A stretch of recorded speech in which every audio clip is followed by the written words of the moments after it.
Hello everyone, welcome back to my YouTube channel. आणि आज आपण एका अशा मंदिरात आलेलो आहे जे अतिशय प्राचीन पुरातन मंदिर आहे। भिंगारमधील रोकडेश्वर मंदिर आहे।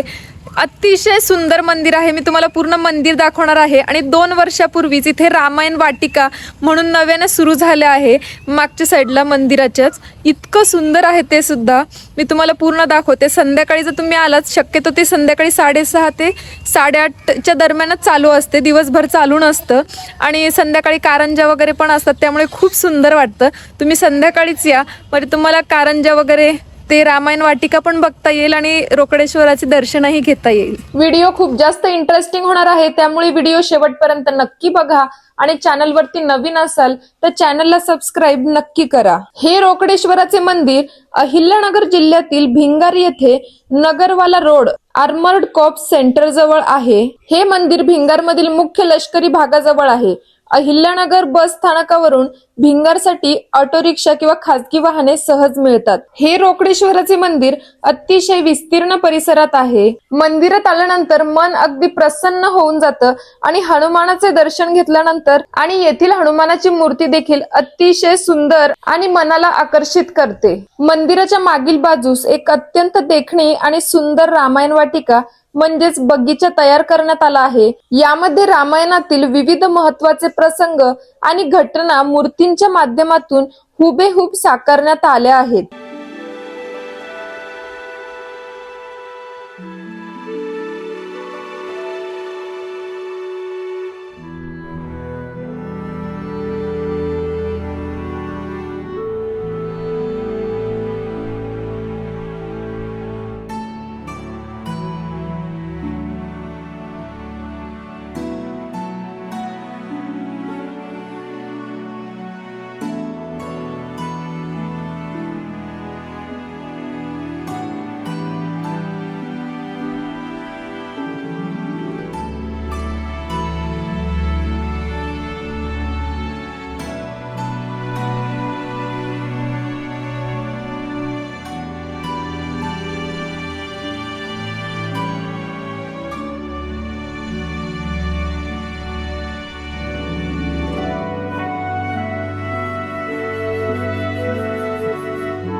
छान असे पूर्ण म्हणजे रामायण काळात काय काय घडलं, हनुमानाची वगैरे खूप छान कथाद्वारे म्हणजे फोटोंद्वारे आपल्याला दिसतंय।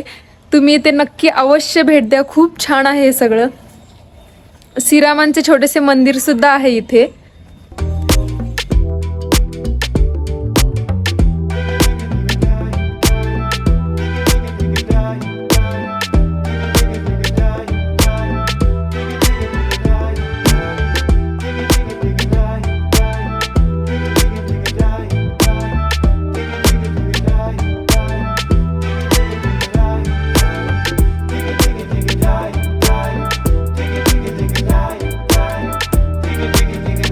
जर तुम्हीही अहिल्यानगरला आलात तर इथे यायला अजिबात विसरू नका। असेच नवनवीन व्हिडिओ बघण्यासाठी चॅनलला सबस्क्राईब नक्की करा।